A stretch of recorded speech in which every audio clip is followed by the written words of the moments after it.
many ways if it could, because we're going to have some of the creators and some of the cast members of When They See Us up here on the stage in just a few moments. But I would like to introduce someone. I do not have the pleasure of moderating this wonderful panel today. I'm just your front pitch man who knows math. And I hope you pay attention to some of that math, because it's very important. 5 young men were arrested, charged, and convicted of a terrible crime that they did not commit in this country 30 years ago. And this story is even more powerful today, which is sad to say, but so necessarily true. And I want to introduce a very, very good friend of the director, co-writer, creator, executive producer, kind of everything of this, of Ava DuVernay's.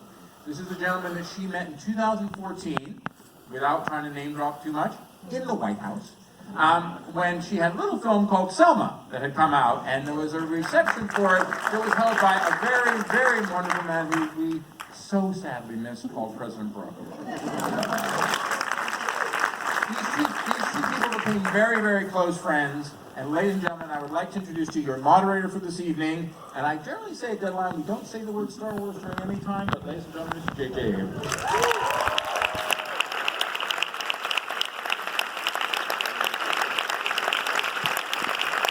Thank you.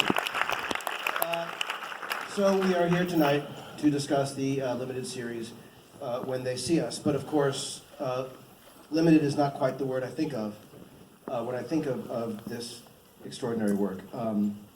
The depth of character, the importance of the subject matter, the power of its ugly truths, the beauty of its execution, the heart and the soul that went into making it, these are limitless things. It's very few times in our culture does something come along that just stops us in our tracks and reveals truths that so many knew to be true and so many more did not.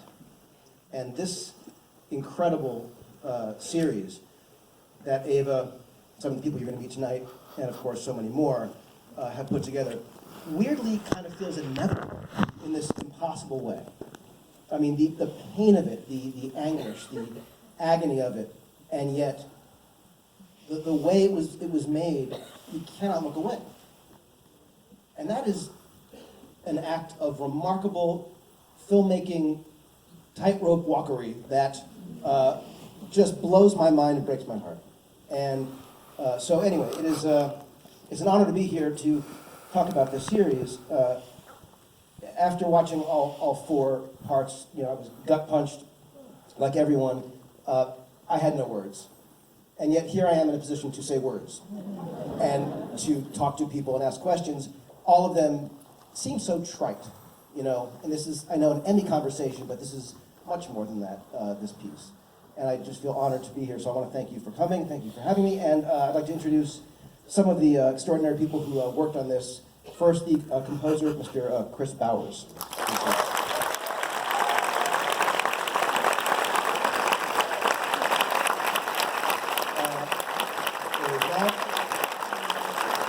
Look, it's Chris Bowers. I'll keep going here.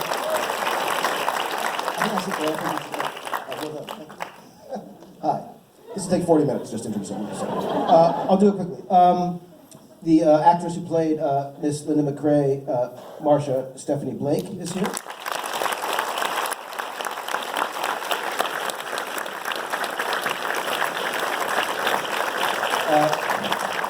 The actor who played young Kevin Richardson, Asante Black, is here.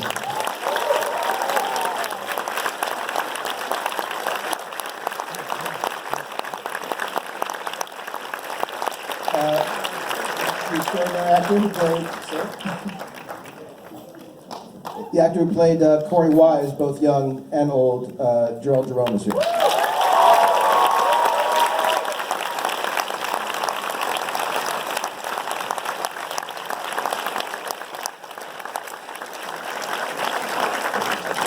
The actress who played Dolores Wise, Niecy Nash, is here.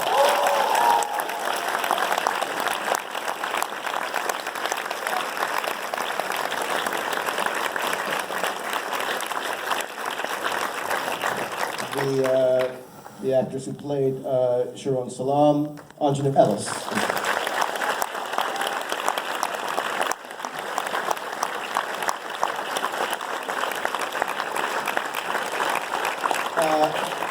And the extraordinary filmmaker who made it all happen, Miss Ava DuVernay.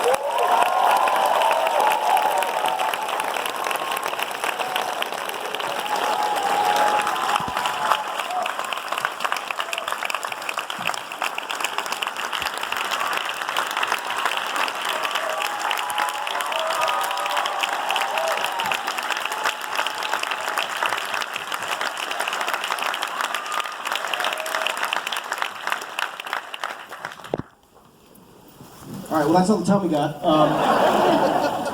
So, thank you all for being here tonight, and congratulations. This series has garnered 16 Emmy nominations, and we have with us, well deserved. We have 4 first-time Emmy nominees here with us, yes? So congratulations. Amazing.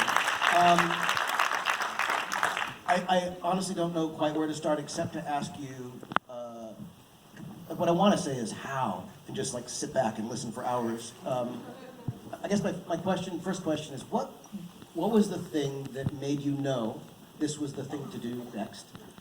And what were you most afraid of when you began? These are real filmmaker questions. It is, because it's truly the kinds of things that we do when we're trying to interrogate an idea and figure out if we're going to move forward with it. So thank you for being in the room. I'm glad you're here. Just before I start, I want to thank you all for being here, because this place is packed with bastards. And I do just want to acknowledge a few people that are in the audience. So if you worked on or touched when they see us, including some of our actors who are over here, please stand up and let them see you. Please stand up. Please. Brian, Carol, Ethan, and our writers, Apple. Thank you. Thank you. So the number of people who worked on this film can fill this place. You know, it's so many people. And thinking about wanting to, whether or not to move forward with the idea, was really Raymond Santana, one of the men, who tweeted me. This all happened on Twitter. He tweeted me, and he asked me after Selma would I consider my next film being Central Park 5. And I get a lot of tweets. But the reason why this stayed with me was because when I was 16 years old, Corey Wise was 16 years old. This was happening to him in 1989 in Harlem, and I was growing up in Compton here on the West Coast, and it was what we were talking about in the neighborhood, what was going on with these brothers in New York. And so when I got the tweet from Raymond Santana, whose handle was Central Park 5, I said, wow, this is one of them.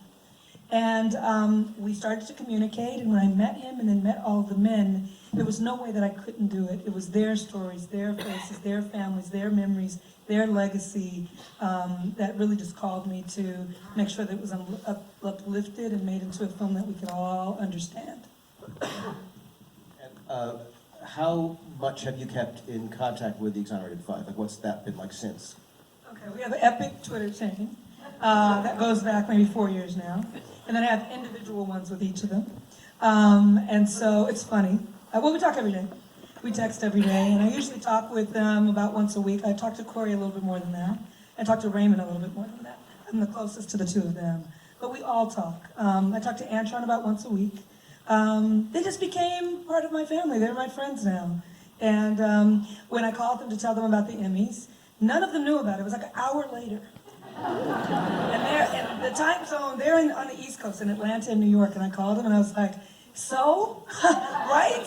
And they were like, hey, what's up? And I said, the Emmys. And literally I had to explain to them what it was. You know, for one of them I had to say it's like the Grammys, but for TV. And that was sobering to me, because we really put this on a pedestal. But for real people in real places, it was really about the story and the way that that story and the reception to it has impacted their lives. You know, separate and apart from any other laudatory celebrations. And so it was really touching, but they are all my date for the Emmys. So I have them on both sides.